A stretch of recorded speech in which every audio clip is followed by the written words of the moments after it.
Every revolution হ্যাঁ হতাশ জনগোষ্ঠী তৈরি করে। আমাদের রাষ্ট্র আগের মতো এখনো বলতে কোনো বাধা নেই, শোচনীয়ভাবে সেটাতে ব্যর্থ হয়েছে। তাহলে তো আমাদের পুরনো বাইনারিটা থেকে যাবে, থেকে যাচ্ছে, এখন তো তাই আছে, অত্যন্ত জোরালোভাবে আছে। যাদের নেতৃত্বের ব্যাপারে আমরা ভরসা করেছি, হ্যাঁ, তাদের নেতৃত্বের সংকটটা হলো তারা পাওয়ারে ইন্ডালজড হয়েছে। আচ্ছা, ইন্ডালজড হোক, তার চেয়ে বড় সমস্যা হলো আসন্ন পাওয়ার সম্পর্কে তারা প্রধানত ভাবছে। বুদ্ধিজীবীর কাজ দুই ভাগে বিভক্ত। এক হলো সে ডে টু ডে ব্যাপার, আমি এটাকে সাধারণত মানে সংক্ষেপে বলার জন্য ডাকনাম হিসেবে সাংবাদিকতা বলি। সাংবাদিকতা day to day affairs, very important but contemporary, very much a fact of today. আর আরেকটা হলো কি, আরেকটা হলো ক্রিয়েটিভ কাজ, বুদ্ধিভিত্তিক কাজ, ফিলোসফিক্যাল কাজ। It's always for future. ঠিক আছে? এই যে আমাদের সরকার, এখনকার যে সরকার চলছে বা আগের যে সরকার ছিল, এই সরকারের তো তুমি তো জানোই যে আমি বহু লেখায় লিখেছি যে এদের হলো সর্বোচ্চ এরা ৫-৭ কোটি লোককে সম্বোধন করতে পারে স্টেট মেকানিজম দিক থেকে। আরো কম, কিন্তু আমি ধরে নিলাম যে নানানভাবে সরকারি চাকরি করে, ইয়ে করে, একদম নানান কিছু, হ্যাঁ এরকম। তাহলে বাকিদেরকে সম্বোধন করার তো ওর আগ্রহের কোনো নজির দেখা যাচ্ছে না। গার্মেন্টস শ্রমিকদের নিয়ে ওর প্রবলেম কিন্তু খুব সামান্য। মানে এটার জন্য গার্মেন্টস মালিকদের যে মুনাফা, এটাতে হাত দেওয়ার দরকার নাই। সরকারের যে ক্যাপাবিলিটি, সেটা বাড়ানোর কোনো দরকার নাই। সে এনলিস্টমেন্ট করবে, সে সম্মতি নিবে, রেগুলার যে কোনো হারে বেতন বৃদ্ধির ব্যাপারটা এনশিওর করবে, বেতন পাওয়ার ব্যাপারটা এনশিওর করবে, ওর কোনো শ্রমিক সুলভ অনাচার হচ্ছে কিনা সেটা খেয়াল করবে। এই তো ব্যাপারটা। তার মানে সে আসলে মনোযোগ দেবে। মনোযোগ আরো বেসিক আর কি। ধরো যে আছে না এয়ারপোর্টে রেমিটেন্স যোদ্ধা কর্নার করা, এগুলো তো মানে খুবই এক ধরনের শোবিজ টাইপের করা হচ্ছে। আচ্ছা, সেটা আমি গার্মেন্টস কথা বলতেছি না, গার্মেন্টস। আবার তুমি রিকশার কথা বললা, রিকশাটা কিন্তু ইন্টারেস্টিং। দেখো, আমরা কিন্তু ৩-৪ বছর আগে যখন এই নতুন প্রজন্মের রিকশা সম্পর্কে আলাপ করছিলাম, তখন কিন্তু আমরা এটা বলেছি যে তুমি এটা ঠেকায় রাখতে পারবা না, এবং তোমার কিছু করতে হবে না, যা করার ওরাই করবে। এখন কিন্তু পরিষ্কারভাবে ওরা করেছে, তুমি দেখতে পাচ্ছ যে 90% কিন্তু রিকশা ব্যাটারি রিকশা হয়ে গেছে। তাহলে সরকারের কি করার ছিল? ওর কিন্তু কিছুই না, ওর কিন্তু বেসিক্যালি কিছুই না। ও আসলে যেটা করতে পারতো, আমরা বলেছি যে তুমি, এবং এটা এখন আজকের দিন থেকে 3 মাসের মধ্যে সবটা করা সম্ভব।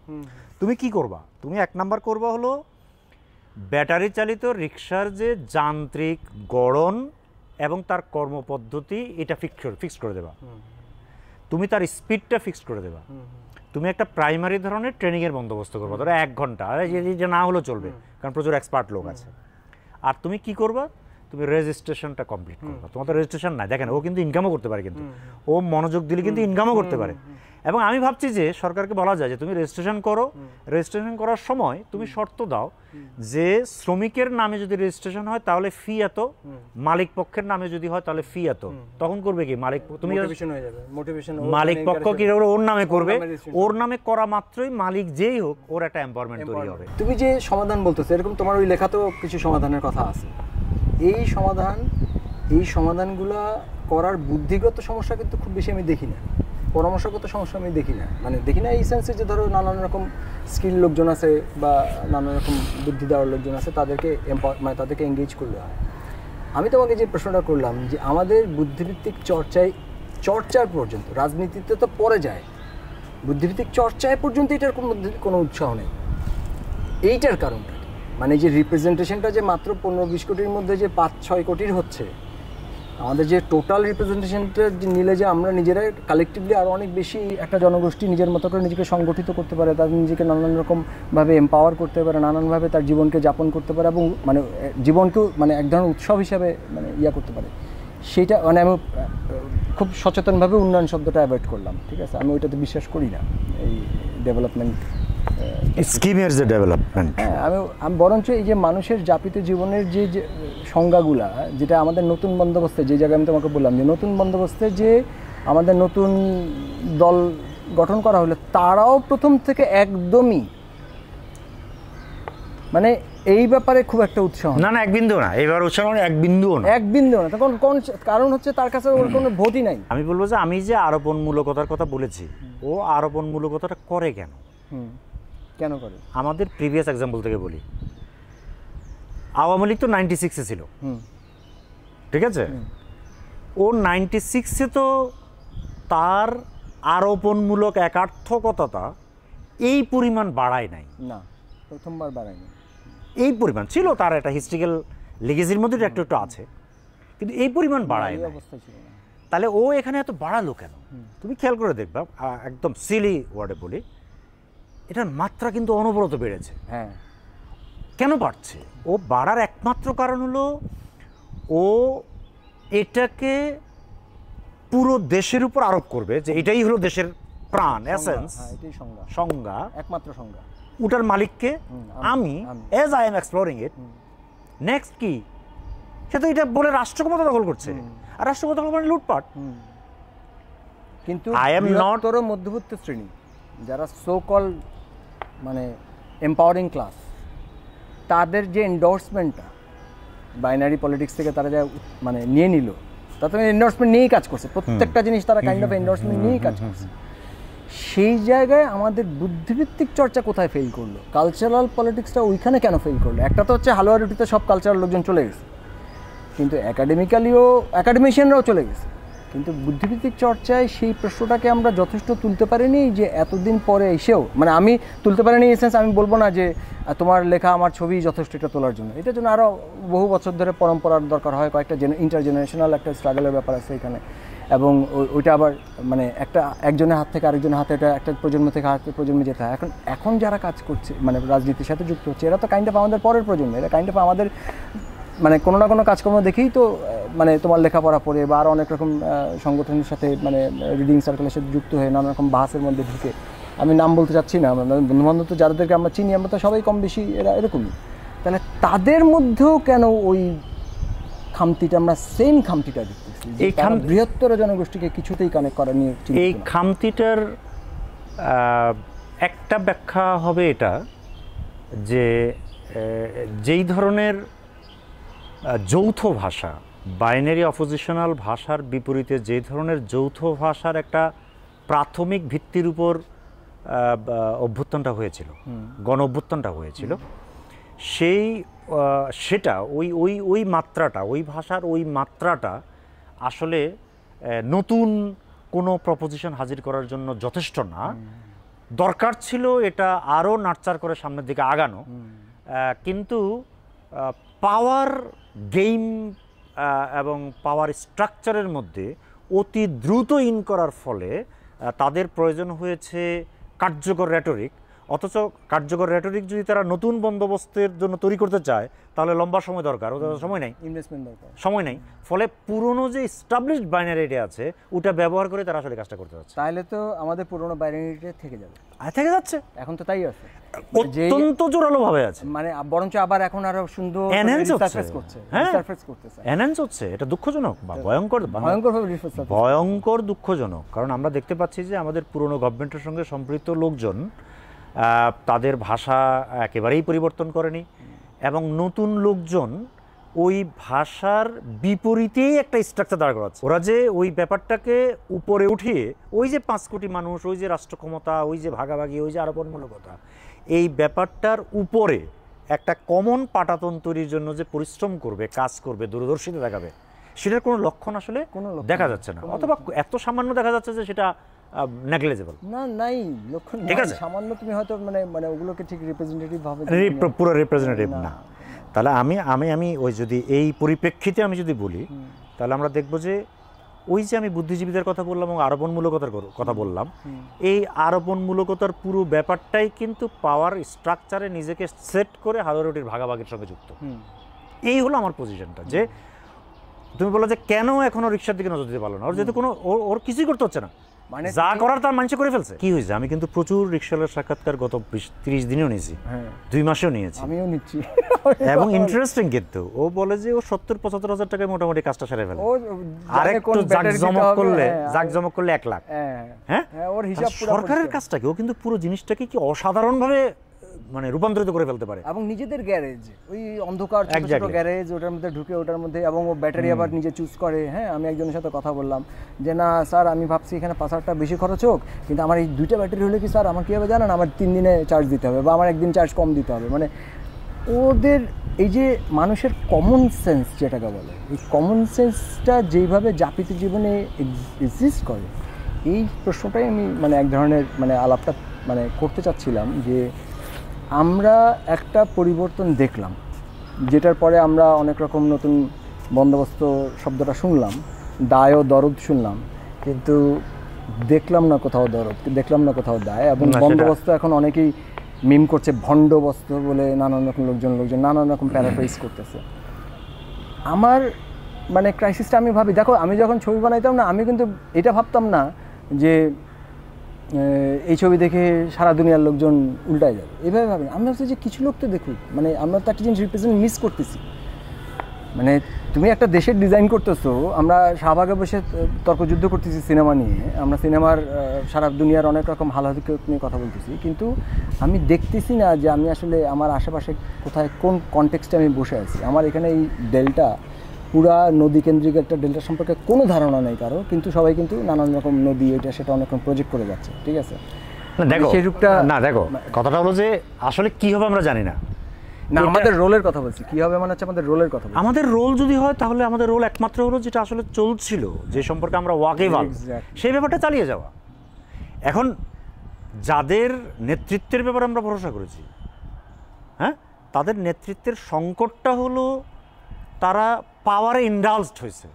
আচ্ছা, ইন্ডালজড হোক, তার চেয়ে বড় সমস্যা হলো আসন্ন পাওয়ার সম্পর্কে তারা প্রধানত ভাবছে। তার মানে হলো কি, তার মানে কি মানে আমাদের যে বাংলাদেশ রাষ্ট্র, আমাদের যে 18 কোটি মানুষ, আমাদের যে বাইনারি অপোজিশনাল এই ফাসেকের ঊর্ধ্বে ওঠার যে লড়াই, এটা কি বন্ধ হয়ে যাবে? 5 জন 7 জন 10 জন একটা জেনারেশন করেছে বলে নো, ওটা চলতে থাকবে। যেটা ত্বরান্বিত হতে পারতো সেটা গতি স্তীমিত হয়ে গেল, সেটা দুঃখজনক। স্তীমিত হয়ে গেল, কিন্তু এখন খেয়াল করে দেখো, মানে তুমি নিজের জায়গা থেকে চিন্তা করো। ধর গত 5-10 বছর যে অ্যাক্টিভিটির মধ্যে দেখছি, গত 5 মাসে তো তুমি টোটালি এক ধরনের কাউন্টার প্রোডাক্টিভ অ্যাক্টিভিটি। ওই যে ব্যাপারটা স্তীমিত, এটা লস, এটা লস। কিন্তু আমাদের খেয়াল রাখতে হবে টাইম, লং টার্ম, মানুষ, এগুলো ব্যক্তি, একটা স্ট্রাকচার, একটা পাওয়ার কাঠামো হচ্ছে অনেক বড় জিনিস। ওটার কিন্তু একটা চলমানতা থাকবেই। আমার চোখের সামনে ব্যাটারি রিক্সার একটা অসাধারণ এক্সাম্পল, চোখের সামনে কিভাবে ওরা নিজেরাই পুরো রাস্তা দখল করে ফেললো, নিজেদের প্রযুক্তি সুন্দর সুন্দর এবং শৌখিন। আমার লেখার মধ্যে তোমার মনে আছে কিনা জানি না, আমি একটা আদর্শ রূপ, ওটা তো রোহিতের পা, ওটা তো আমি পরে বক্তৃতা দিলাম, লিখলাম নানান জায়গায়। আমি বলছি ওই লেখার মধ্যে আমার স্বপ্ন ছিল যে আমি মানুষের মর্যাদা চাই, মানবিক মর্যাদা, এটা আমাদের সংবিধানের স্বাধীনতার ঘোষণার প্রধান একটা ব্যাপার। এই মর্যাদার আমার কাছে একটা সিম্বল হলো একটা রিক্সাওয়ালার মাথার উপর একটা ছাদ থাকবে। এটা হয়তো ওকে বৃষ্টি থেকে বাঁচাবে না, but it will always exactly that, ও ইয়ে করবে যে ইয়েস, সে যে মানে মানুষের যে স্বভাব, যে সে বৃষ্টি থেকে বাঁচতে চায়, রোদ থেকে বাঁচতে চায়, এই রিক্সার দ্য ভেরি স্ট্রাকচার এটা তাকে প্রোভাইড করছে। আমি এখন দেখতে পাচ্ছি বিপুল পরিমাণে সেটা করেছে, নিজেরাই করেছে, তারপরে অসাধারণ মানুষের যে এই যে মানে ইনোভেটিভ ক্যাপাবিলিটি, আমি যেটাকে মানে সাংস্কৃতিক পুঁজি নাম দিয়ে একটা ছোট বইতে প্রকাশ করেছি, ওর যে ভিতরের যে ক্যাপাবিলিটি, সক্ষমতা, এটা তো তার মতো করে ক্রিয়াশীল। তাহলে আমরা রাষ্ট্রের কাছ থেকে কী চাই?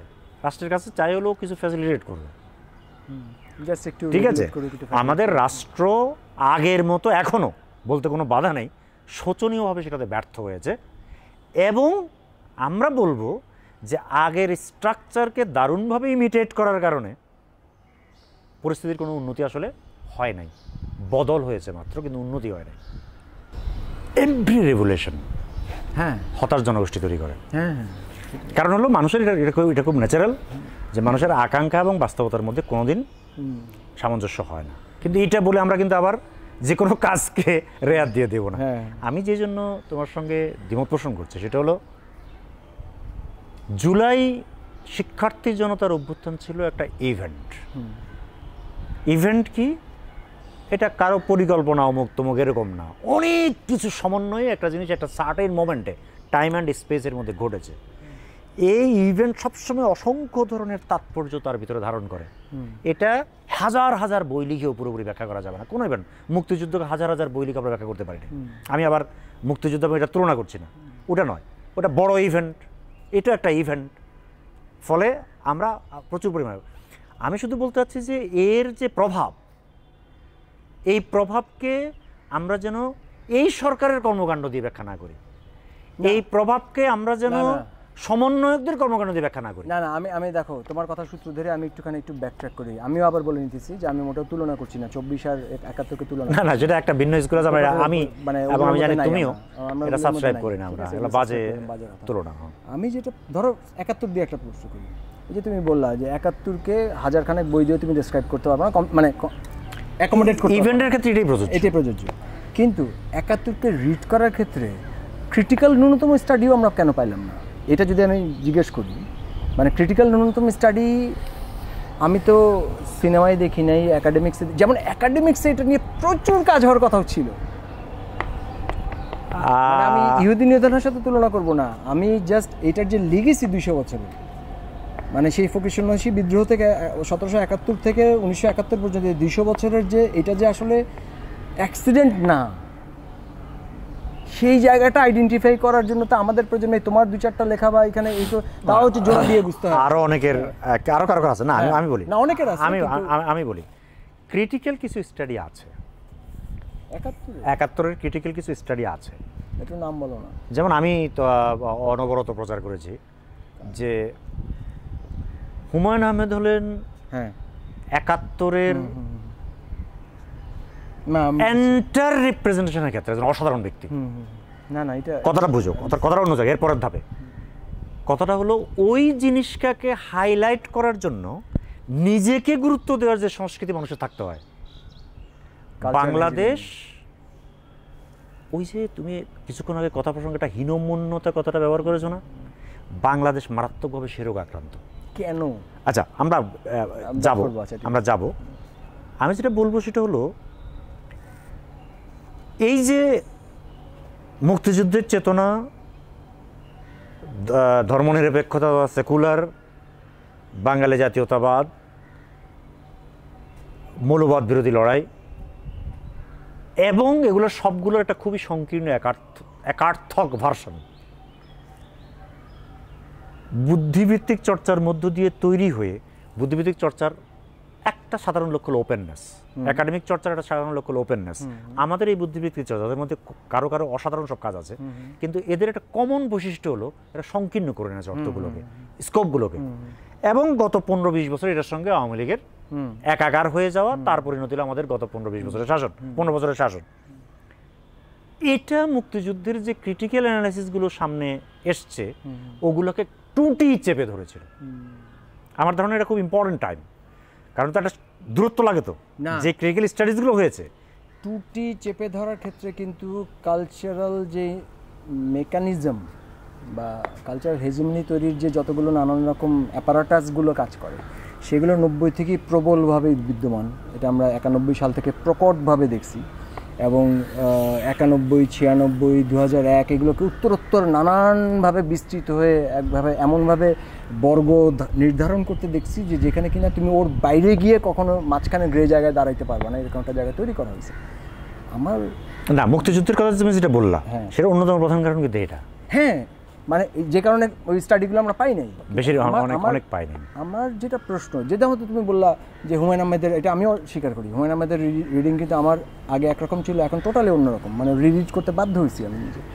কিন্তু এই যে নিজেকে প্রধান করে তোলার চেষ্টা লেখকের তো করা সম্ভব না। নিজেকে প্রধান করে তোলার চেষ্টার জন্য তো নানান রকম বাহাসের মধ্যে, অ্যাক্টিভিটির মধ্যে, মানে তোমার ধরো নন ফিকশন লেখার সুযোগ হয়তো একটা সুযোগ ছিল বক্তৃতামালা দেওয়ার, বা আর আমি যতদূর দেখছি হুমায়ুন আহমেদ কখনোই পাবলিক স্পিকিংয়ে মোটেও ভালো ছিল না, সবসময় পালা যেত আর কি। মানে দু একবার আমি একদম লাইভ দেখছি যে সে বলছে যে কথা বলতেছি বলে জাস্ট পালাই যেত। ওই একবার শ্রাবণ মাঘের দিনের একটা ছবি হচ্ছে, তো ওইখানে দর্শকরা বলছে আপনি শুরুর আগে কিছু কথা বলেন, পাবলিক লাইব্রেরিতে শো হচ্ছে, উনি আসলেন, উনি এসে শুনতে বললেন হ্যাঁ আমি কথা বলে একটা কাজ করি, ছবিটা দেখাও, তারপর না হয় কথা বলি, এই বলে উনি যে বের হয়ে গেলেন, তারপর পালাই গেছেন, ছবি শেষে আর নাই উনি। এটা না, আমি একদম তাকে আমি নিজে কিন্তু শুনতে ভাষায় পালাই গেছিলাম, শুনতে যখন শুনতে যখন হলে রিলিজ হচ্ছে, লোকজন বের হয়ে আমাকে লোকজন খুঁজতেছে, আমি কিন্তু নাই, আমি পালাই গেছি। এটা ঠিক ব্যাখ্যা করা যায় না, এটা একটা মানে অস্বস্তি কোনো একটা জায়গায় আছে, মানে এটা হচ্ছে মানে এক ধরনের, আমি এটা কোনো ব্যাখ্যা জানি না। এটা কিন্তু একটা ইয়ে হতে পারে, সচেতন সিদ্ধান্ত হতে পারে। মানে তুমি ভাবলা যে ঠিক আছে আমি পালাই গিয়ে আরেকটা গল্প তৈরি করি, না এটা নিয়ে কোনো গল্প কোনো গল্প হয় নাই। এই পালায় যাওয়ার ব্যাপারে এটা হয়তো চরিত্রগত নানান রকম সীমাবদ্ধতা এক একজনের থাকে। তোমার ক্ষেত্রে হয়তো তুমি একদম স্ট্রেট গিয়ে বক্তৃতা দেওয়া শুরু করে দিলা, ঠিক আছে। আমি যেহেতু তোমার মতো সিনেমা বানাই না বা হুমায়ুন আহমেদের মতো উপন্যাস লিখি না, তো আমার কথা বলার উপায় কি? তোমার তো একটা তো ক্যাপাসিটি অস্বীকার করা যাবে না, আর আরেকটা হচ্ছে নন ফিকশনের ক্ষেত্রে এই সুযোগটা কিন্তু অনেক বড়, বেশি অনেক বড়। মানে একটা ফিকশনের ক্ষেত্রে কি হয়, যে ছবির ক্ষেত্রে কি হয়, যে ওই ছবিটাকে ডিফেন্ড করা যায় না তো আসলে। না না, সেটা ক্যারেক্টারই ভিন্ন, ডিপেন্ড করা পারবে না। ক্যারেক্টারই ভিন্ন মানে হলো সে তো বাই ডিফল্ট সে মাল্টি মিনিং এর পসিবিলিটি নিয়েই হাজির হয়।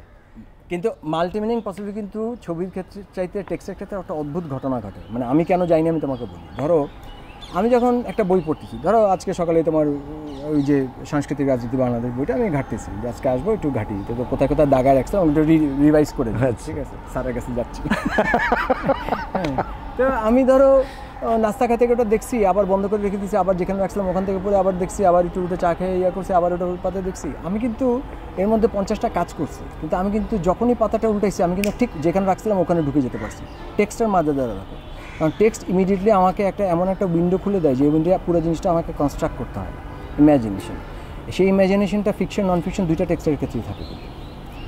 কিন্তু অডিও ভিজুয়ালের ক্ষেত্রে দ্য মিনিট ইউর মানে তোমার যে স্ক্রিনের ফ্রন্ট সামনে গেল না, তোমার কোনো ইম্যাজিনেশন কিল করে দেওয়া হয়, তোমাকে অডিও এবং ভিজুয়াল দিয়ে নানানভাবে বারবার মনে করায় দেওয়া হয় এটা কিন্তু এই চরিত্রটা কিন্তু এইরকম দেখতে, কিন্তু এইখান থেকে হেঁটে যাচ্ছে, এইটা কিন্তু তার বাড়ি, এখন কিন্তু সূর্য উঠছে বা ডুবছে। তুমি যখন একটা উপন্যাস পড়ো, তুমি উপন্যাস কিন্তু 7 দিন ধরে পড়তে পারো না। শোনো, তুমি একদম ঠিক বলছো। তুমি যেটা বললা সেটা হলো সিনেমার বৈশিষ্ট্য, যেটা আমাদের গ্রেট ওয়াল্টার বেঞ্জামিন 1936-এ ব্যাখ্যা করেছে। আমার মনে হয় যে এখন পর্যন্ত বেস্ট ব্যাখ্যা ওটা, তুমি সেটা বললা। কিন্তু তারপরেও কিন্তু টেক্সট হিসেবে মাল্টি মিনিংনেসের পসিবিলিটি কিন্তু সিনেমার ক্ষেত্রে এবং উপন্যাসের ক্ষেত্রে খুব আলাদা নয়। না, আমি তো মনে করি আছে। তোমার শুনতে কি পাও অ্যানথ্রোপোলজি হিসেবে কেউ একজন দুর্দান্ত হয়ে পড়তে পারে, ইটস অ্যানথ্রোপোলজিক্যাল টেস্ট। আচ্ছা, একদম আর্ট হিসেবে কেউ একজন বলতে পারে যে সমস্ত প্রথম সিন থেকে লাস্ট সিনের আগ মুহূর্ত পর্যন্ত সমস্ত জিনিসটা তৈরি করা হয়েছে লাস্ট সিনের জন্য। We shall overcome someday. তার মানে খেয়াল করো, তুমি যে someone can take it as an aesthetical piece merely, someone can take, তুমি তো তাকে ভালো দিতে পারবে না, এবং তার সেই স্বাধীনতা আছে। সেই স্বাধীনতাটা কি? স্বাধীনতাটা হলো যে মানুষের যে ইন্টারনাল মানে শক্তি, যেটা তাকে একসময় এই লেভেলে এটা পৌঁছাবেই, একদম বিপর্যয়ের মধ্য থেকে সে এই লেভেলে পৌঁছাবে। তাহলে এটা হবে একটা রিডিং। আর কেউ অ্যানথ্রোপোলজিক্যাল টেক্সট হিসেবে দুর্দান্ত হয়ে পড়তে পারে। আরেকজন পড়তে পারে এটা স্রেফ আবহাওয়া জলবায়ু এগুলোর নিরিখ থেকে, হ্যাঁ পড়তে পারে। আরেকজন পড়তে পারে এটা মানবিক বিপর্যয়ের কাহিনী নিয়ে, কেউ প্রেমের কাহিনী নিয়েও পড়লো, প্রেমের চ্যাপ্টারও আছে। তার মানে কি? তার মানে হলো যেহেতু cinema like other fictional works একটা মাল্টি মিনিংয়ের পসিবিলিটি সবসময় ধারণ করে, ফলে হয়তো তুমি বা হুমায়ুন আহমেদ ভেবেছে যে আমি তো আসলে বহু মিনিংয়ের খোরাক তোদেরকে দিয়েই রাখছি, আমি নিজে বইলে এটাকে সিঙ্গেল মিনিং করবো কেন?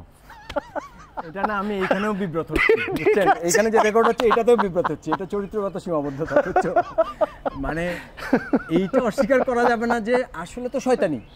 এটা তুমি যেটা বলছো কথা ঠিক, এটাকে মানে আমি জানি এটা তোরা তোদের মতো বুঝা নেই। হ্যাঁ, এটার মধ্যে মানে একটা অ্যারোগেন্স তো আছে। এটা ভাই মিথ্যা কথা বলাবে, আমি যদি তোমার বলি যে নাই এটা মিথ্যা কথা আছে, তো এটা তো আমাদের মানুষ হিসেবে সীমাবদ্ধতা, ওটা আমি ওটাও দাবি করতেছি না কোনো ইয়ার জায়গা থেকে। কিন্তু আমার যেটা আফসোসের জায়গা লাগে যে ধরো একটা বই যখন আমি পড়তেছি, আমি 7 দিন ধরে রাত্রে 10টার সময় ভাত খাওয়ার পর গিয়ে বিছানার পাশে বইটা নেওয়ার সাথে সাথে আমি জগতে ঢুকে যেতে পারি।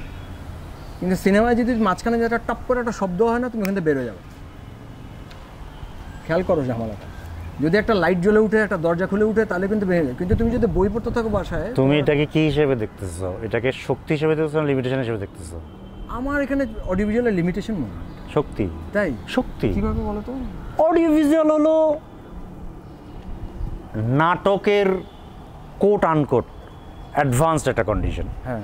তো নাটকের বৈশিষ্ট্য কি? হ্যাঁ। নাটকের বৈশিষ্ট্য হলো ওর শক্তি, নাটকের বৈশিষ্ট্য এবং শক্তি, প্রধান শক্তি সেটা কি? ওর প্রেজেন্টনেস। হ্যাঁ, প্রেজেন্ট। হ্যাঁ হ্যাঁ। প্রেজেন্টনেস। What is presentness? যে আমি সামনে যেটা দেখতেছি এটা এই মুহূর্তে ঘটছে, লেখকও আগে জানতো না, অভিনেতা আগে জানতো না, আমি তো জানতামই না।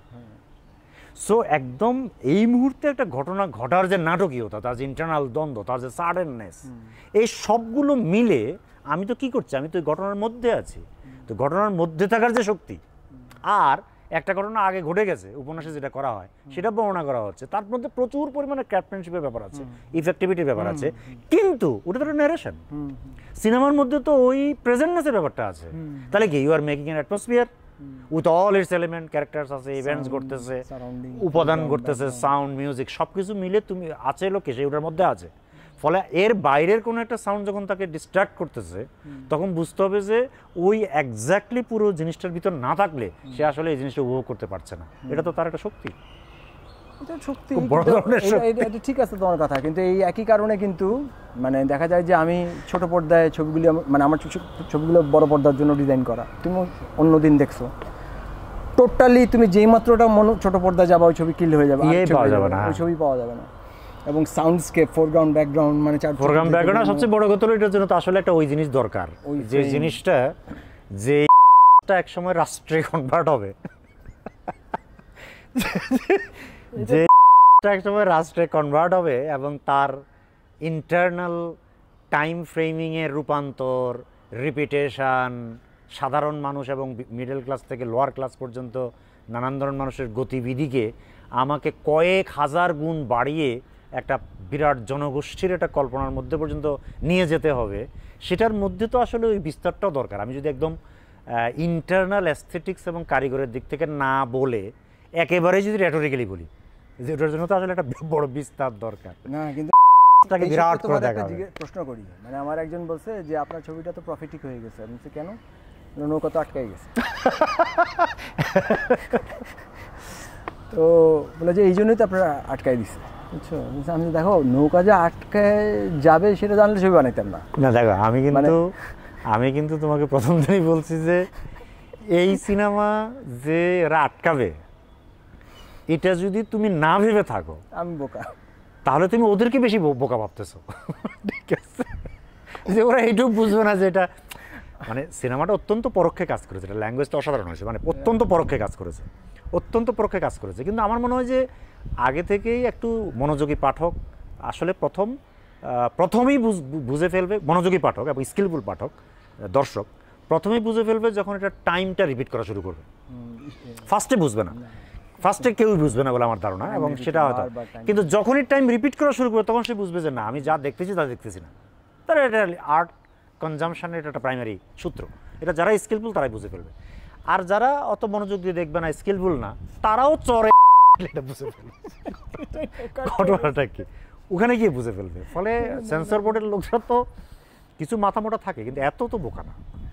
সুতরাং ওটা তারা ঠিক কাজটাই করেছে, তোমার আটকে দিয়েছে। আচ্ছা তুমি আমার একটা কথা বলো, এর চেয়ে ভয়ঙ্কর কথা তো তোমার লেখায় আছে, এটা কেন আটকে? এমন তো না আমার ছবি মানে কোট আনকোট তোমরাই গালাগাল করো যে আমি শুধু আতালের জন্য ছবি বানাই। না দেখো, এটা তো ওই ড্রয়িং রুম সিনেমাই। আমি যদি একদম তোমার ছবিতে না, মানে সরি তোমার লেকচারে লেখায় তো আমি এর চেয়ে অন্তত 10 গুণ জিনিস আন্ডারলাইন করার মতো পাবো, তো সেটা আটকায় না কেন? মানে একটা রাষ্ট্রযন্ত্র কেন আটকায় না? এই তো কথাটা খেয়াল করো। এখানে কিন্তু সিনেমাওয়ালারা এক জায়গায় ধরা গেছে কি, এটা যেহেতু গণমাধ্যম, ঠিক আছে, কিন্তু আমার ছবি তো এখন আমাদের এই যে উপদেষ্টা মহোদয়, যেহেতু তিনি একজন সিনেমা বানিয়ে, আমাদের সংস্কৃতি উপদেষ্টা যেহেতু একজন সিনেমা বানিয়ে, ফলে তিনি আমার কাছে এবং অন্যদের কাছে নিশ্চয় অনেকবার বিশ্বব্যাপী ফেসবুকেও, যে সিনেমা কেন সংস্কৃতি মন্ত্রণালয়ের মধ্যে না, ওটা কিন্তু প্রথমেই ধরে নিছে যে এটা হলো একটা তথ্য মন্ত্রণালয়ের মধ্যে থাকবে, এটাকে সেন্সর করতে হবে। না, এটা লিগেসি আছে, একদম স্ট্রেট লিগেসি। হ্যাঁ আছে তো, একদম পুরো মানে আইনগত লিগেসি এই যে আছে না, ওটা আছে কিন্তু প্রথম থেকে ওই কারণে, যেটা যেহেতু মানুষকে অধিক পরিমাণ প্রভাবিত করতে পারে, এটা যেহেতু ডিরেক্টলি প্রভাবিত করতে পারে। কিন্তু দেখো 1918-র যে প্রভাব করার ক্ষমতা এবং তখনকার যে ব্রিটিশ রাজের বিরুদ্ধে যে আন্দোলন এবং সেইটার যে নিউজ রিল হিসেবে বিভিন্ন জায়গায় দেখানোর যে স্কোপ এবং মানুষকে প্রভাবিত করার ক্ষমতা, কারণ অডিওভিজুয়াল বলতে সেখানে কিন্তু আর কোনো প্রকার মাধ্যম নাই।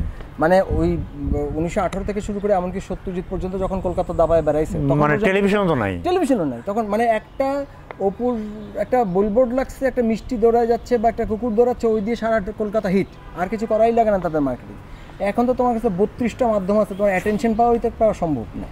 এবং তার চেয়ে ভয়ঙ্কর জিনিস তো ইউটিউবে প্রতিদিন প্রতিটা লোক এমনভাবে রগভাবে উপস্থাপন করতেছে যে বরঞ্চ আমি আমার মতো ফিল্ম মেকাররা থ্রেটেন ফিল করতেছি যে আমাদের বক্তব্য, আমার এই মেটাফর কাজ করবে কিনা, কাজ করবে কিনা। এনিওয়ে ডেফিনেটলি আমাদের এখানে সেন্সর যে লেভেলে আছে, এটা একটা বর্বর প্রথা। ডেফিনেটলি এই বিষয়ে অনবরত সোচ্চার হওয়া উচিত যে এটাকে আর্ট পিস হিসেবে বিচার করা হোক, এবং আর্ট পিস হিসেবে ওকে আমি মনে করি যে একটা রিভিউ খারাপ না, কিন্তু রিভিউটা বলছি। ধর প্রায়োগিক একটা প্রশ্ন করি তোমাকে, আমাদের এখানে যখনই আওয়াজ হলো না, আওয়াজ হওয়ার পর সেন্সর বোর্ডের নাম হয়ে গেল হচ্ছে সার্টিফিকেশন বোর্ড। একটা চুল পরিমাণ কোনো কিছু চেঞ্জ না করে শুধু একটা আইনের নাম চেঞ্জ করে কতটা কনফিউশন তৈরি করা যায়, এইটা হচ্ছে তার একটা আক্ষরিক উদাহরণ। এবং আমাদের এই নাহিদ তখন তথ্য মন্ত্রণালয়ে থাকা অবস্থায় ঘটনাটা ঘটছে, বুঝছেন? আমাদের এই নাহিদ থাকা অবস্থায় এই ঘটনাটা ঘটছে, কারণ ও নিজেও ঠিক মতো বুঝতে নেই। এবং আমাকে যারা মেম্বার ছিল, এদের কেউ আমাদের বন্ধু, ওরা কেউ ইস্তফা দিছে। হ্যাঁ যে ভাই এই তো আমি কিছু করতে পারতেছি না এর ভিতরে, মানে আমি কি করব? মানে 20 জন 25 জনের মধ্যে 2 জন সদস্য 4 জন সদস্য, ওদের কোনো ক্যাপাসিটি নেই। জুরি বোর্ড টোর থেকে কেউ ইয়ে দিছে, ও নিজের নাম প্রত্যাহার করে নিছে। মানে কারণটা বুঝো তুমি। তো তাইলে আমি তোমাকে এই প্রায়োগিক জায়গা থেকে প্রশ্নটা করি যে আমরা যে এত পুরনো একটা সামান্য প্রশ্নকেও ডিল করতে পারি না এখন, এবং এটা কালচারাল পলিটিক্স পার্সপেক্টিভ তোমাকে ওই একদম গোড়ায় প্রশ্নটা আমি ব্যাক করি যে আমাদের মানে জিনিসটা ফ্রাস্ট্রেশন তো যে কোনো আন্দোলনের পরে বা বিপ্লবের পরে হবে, সেটা আমরা এগ্রি করি, কিন্তু পরিবর্তনের জন্য যে প্রতিদিনকার যে চিজেলিং ক্রাফটিং, প্রতিদিন যে পাথরটাকে ঠোকা, একটু একটু করে কাটা, একটু করে ওটাকে রিশেপ করা, সেই প্রসেসটার মধ্যে বুদ্ধিভিত্তিক চর্চা কোন জায়গায় ফেল করে যে সেন্সর আইনের মতো একটা বিভৎস আইন, যার এইরকম একটা রিটেন মানে লেগেসি আছে, মানে কলোনিয়াল লেগেসি আছে, যার একদম সাল ওয়াইজ প্রত্যেকটা ডকুমেন্টেড আছে, সেইখানে অদ্ভুত রকম ক্লজ রাখা হয় যে তাহার পরেও যে কোনো কিছু ওনারা করিতে পারবেন, এই টাইপের অদ্ভুত ক্লজও থাকে। সেইটা আমরা কেন ডিল, আমাদের বুদ্ধিভিত্তিক চর্চা সেটা ডিল কেন করতে পারে না? আমি সেন্সর সিনেমার ক্ষেত্রে তোমাকে বলছি না, শুধু আমি তোমাকে রিক্সাওয়ালার পয়েন্টেও একই প্রশ্ন আমি করতে পারি যে কেন আমি এই রিক্সাওয়ালার প্রশ্নটাকে আমাদের মানে রাজনীতির একটা প্রাইভেট জায়গা থেকে প্রধান প্রশ্ন করে তুলতে পারি না, বা কেন একটা গার্মেন্টস শ্রমিকের না আমি এই দুটোকে একটু আলাদা করতে চাই। মানে ঠিক আছে, না কেন আলাদা করতে চাই বলি, সিনেমার সেন্সর নিয়ে আমরা যে কথাটা বলছি এটা কিন্তু মানে স্ট্রিক্টলি একটা ক্লাস ফেনোমেনা, এটা একটা ক্লাস ফেনোমেনা। ওই ক্লাস ফেনোমেনার ক্ষেত্রে কিন্তু দায়িত্বটা মধ্যবিত্তের আরেকটু বেশি, রাষ্ট্র আলাদার আরেকটু বেশি, যেটা কিন্তু তার নিজেকে রিপ্রেজেন্ট করতেছে। তো ও জানে যে বিশ্ব সভায় বলতে আমি বুঝাচ্ছি হলো 2,500-3,000 বছর ধরে মানুষ এক ধরনের সভ্য জীবন যাপন করতেছে। তো বিশ্ব সভায় যদি ওর ভদ্রলোক হতে হয় তাহলে ওর কি কি বৈশিষ্ট্য থাকতো এটা সে জানে, তাহলে নিজেরে বাঁচানোর জন্যই সে কিন্তু এই অশ্লীল ব্যাপারগুলো আস্তে আস্তে বাদ দিয়ে দেওয়ার কথা। গার্মেন্টস ধরো যে আরেকজনের ব্যাপার, নিম্ন শ্রেণীর ব্যাপার, ওর না হলে ওর চলে, ওর মালিকদের হলে চলে, তারপরে রিক্সাওয়ালা না হলে চলে, ওর বড় মহাজন হলে চলে। কিন্তু সিনেমার সেন্সর কিংবা ইত্যাদি ব্যাপার এগুলো কিন্তু নিজের ভদ্রলোকিতা, নিজের সভ্যতাগত স্ট্যান্ডার্ড বাঁচানোর জন্যই দরকার, যেটা ইউরোপিয়ানরা করছে সবাই। মানে ইউরোপিয়ানরা কিন্তু এই কাজটাই করছে, উপর দিয়ে ভদ্রলোক যে ওরা যা করার ভয়ঙ্করভাবে সবই করছে, এখনো করে যাচ্ছে। তোমাকে তো করতে হবে সেটা, যেহেতু তোমার যদি অন্য কোনো প্রপোজিশন থাকতো আমি মাইন্ড করতাম না, কিন্তু তোমার তো প্রপোজিশন, তুমি ইউরোপীয় ভদ্রলোকই তো চাও, তাহলে ইউরোপীয় ভদ্রলোক হলে তোমার যতটুক সাধ্য তুমি আস্তে আস্তে সেদিকে আগাও, তার মধ্যে একটা হতে পারে এটা না। কিন্তু এটা তো গেল তুমি আমাদের রাষ্ট্রের চেহারা বা কোট আনকোট ভাবমূর্তি বা ইমেজের প্রশ্ন, কিন্তু আমি বলতেছি একদম পলিটিক্যালি। ধরো আজ থেকে 20 বছর পর একটা আন্দোলন হলো, আমরা দুইজনের কেউ নাও থাকতে পারি, মানে তারা এখান থেকে কী শিক্ষা নিবে, কেমনে করবে? আমাদের 20 বছর আগে আন্দোলন হয়েছে, সেখান থেকে আমাদের ধরো 90 গণঅভ্যুত্থান হয়েছে, এবং সেই গণঅভ্যুত্থানও কিন্তু কাইন্ড অফ এক ধরনের মিডল ক্লাস, রুলিং মিডল ক্লাসই কিন্তু এক ধরনের ক্যাপচার। দেখো তুমি যদি আমাকে বলো তাহলে আমার কিন্তু গত অন্তত 15-20 বছর ধরে বলা আমার কতগুলো মুখস্থ সূত্র আছে, আমি তোমাকে সেগুলো শুনিয়ে দেবো কেন হয় নাই। না আমি সামনেরটা বলতেছি। একই কথা তো, তোমার সামনে হবে না তো। দেখো এই যদি সরকার নাই হয় তাহলে তুমি এই সময়ের একজন উইটনেস হিসাবে এবং একজন আমি বলবো যে রিপ্রেজেন্টিং একটা প্রতিনিধিত্বমূলক একজন উইটনেস হিসেবে, যার এই ন্যারেটিভে বয়ানের মধ্যে নিজেকে হাজির করার এবং বয়ানকে কন্ট্রোল করার একটা ক্যাপাসিটি রাখি তো আমরা কম বেশি। সেই জায়গাটা থেকে আমাদের রোলটা কি শুধুই ওই ক্রিটিসিজম হবে নাকি, মানে আমি এই মুহূর্তে একটা সিরিয়াস প্রশ্ন ফেস করতেছি। আমি যে একাডেমিক, যে কারণে এটা আসলে মূল কারণ, সেটা হচ্ছে যে আমি কেন আর ছবি বানাবো, এই প্রশ্নটা আমি উত্তর খুঁজে পাচ্ছি না।